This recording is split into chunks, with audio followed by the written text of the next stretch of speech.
At Baylor University, I did not come to go to the NCAA tournament.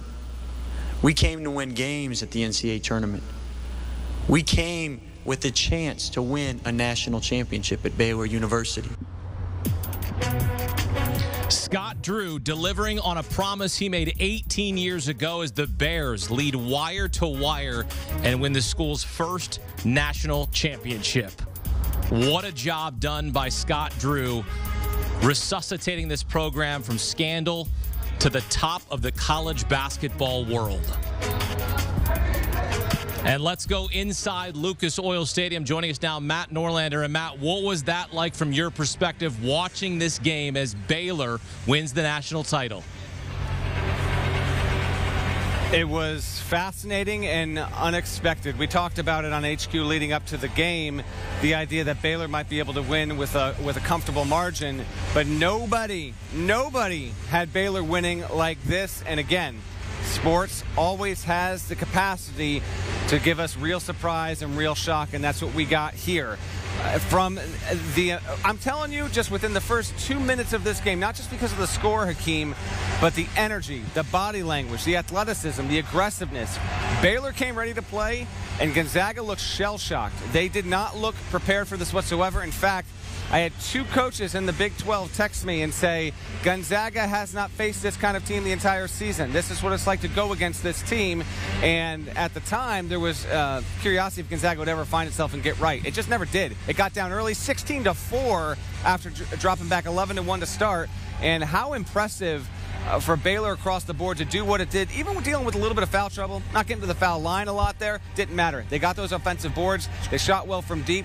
Really one of the more impressive, consistent performances shooting from deep in an NCAA tournament game I've seen. Considering the opponent, Hakeem, extremely impressive. And for Baylor to hold on, more than hold on, run away with it in the second half, this goes down as one of the more impressive title game performances of all time.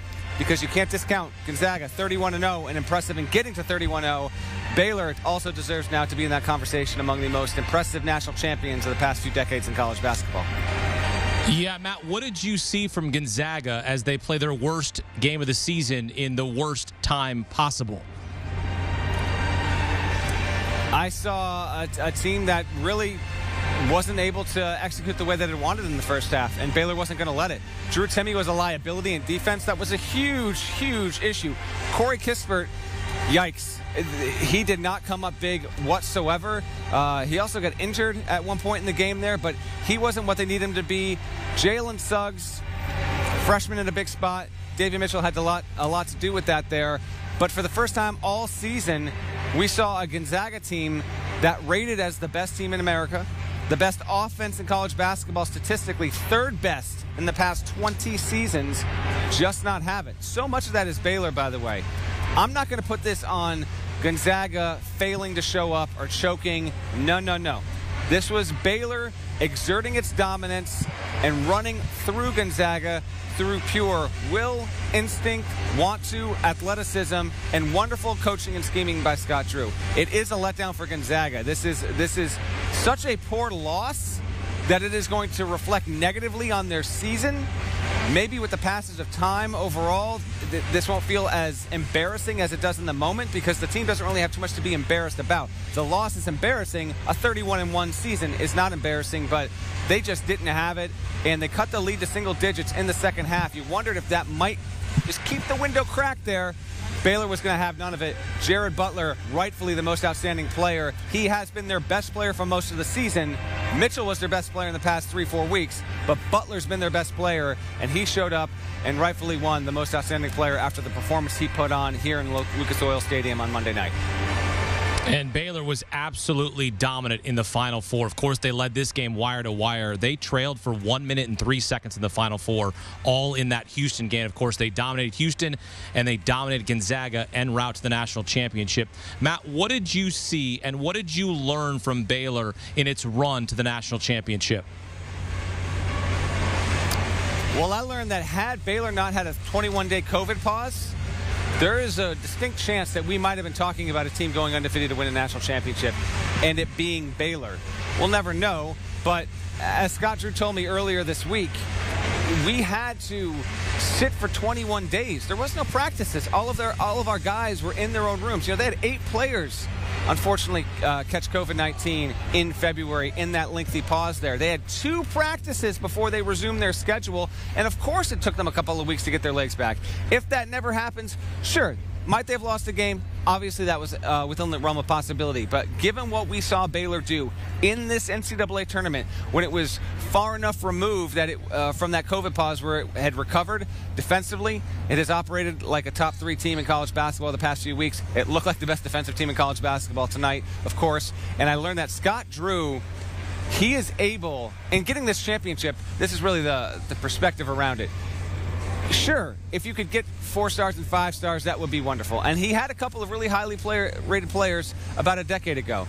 But Mark Vital, Maceo Teague, who's a transfer, Adam Flagler, a transfer, those guys out of the Big South. You know, Jared Butler was a really quality player coming out of high school. But these are not, you know, 1-and-doneers, 2-and-throughers. That's not what they were. He is simply able to coach these players to a level where they have the confidence they can beat anyone, anytime, anywhere. And that shows, I mean, Mark Vital, his enthusiasm and his good angry, as I call it, is infectious on the floor. And I think a lot of those pieces really reflect how strong of a coach Scott Drew is.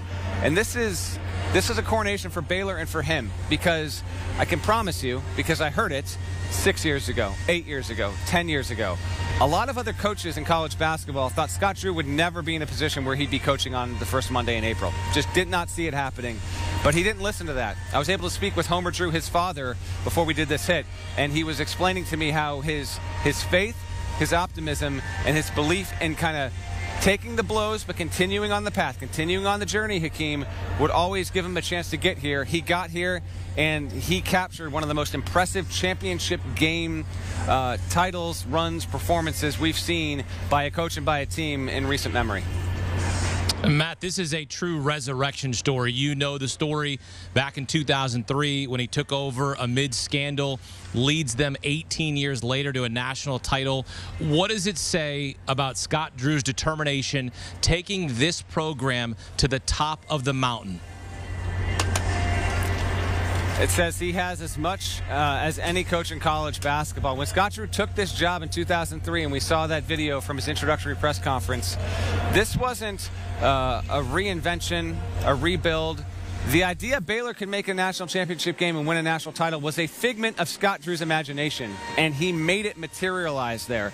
And he is one of very few coaches that could have ever taken this job and slowly but surely, it took 18 years to do it, but patience, just staying the course. He made 2 Elite Eights, 2010, 2012, didn't crack through to a Final Four. Baylor drifted a little bit back in the Big 12. Didn't matter. Kept going. Recruited the players he wanted to recruit to Baylor there, and have a program based around effort, enthusiasm, optimism, faith. He's truly done it his way, and I was fortunate enough to be able to watch one shining moment, literally standing right next to his mother, his father, and his brother Bryce Drew. And you could feel how proud they were of Scott, because he didn't play college basketball. His parents wanted him to become a lawyer, and they said if he wanted to chase college coaching, he had to get his master's degree first. He is unlike so many other coaches in this profession, because he came over and thanked the media 4 minutes after winning the national championship. He came over to the press row and thanked us all for our coverage there. He's just a different guy, and for him, I know there are plenty of coaches in the sport that are very happy for him, because he is considered one of the good guys, and sometimes good guys do finish first. We saw that here with Baylor getting his first national championship, and doing so, for Terry Teagle, a legend in his own right, and for Bill Henderson, who made 2 Final Fours but couldn't get it done. Finally, after more than a century of Baylor men's basketball, they've reached the mountaintop.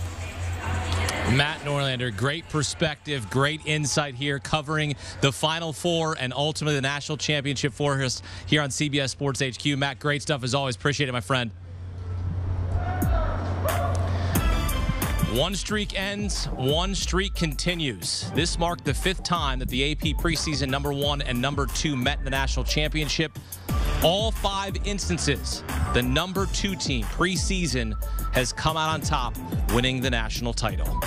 Want a sports network that delivers everything that matters about the game? The highlights, the picks, the instant analysis. No yelling, no fake debates, no politics. Hit the subscribe button and never miss a moment.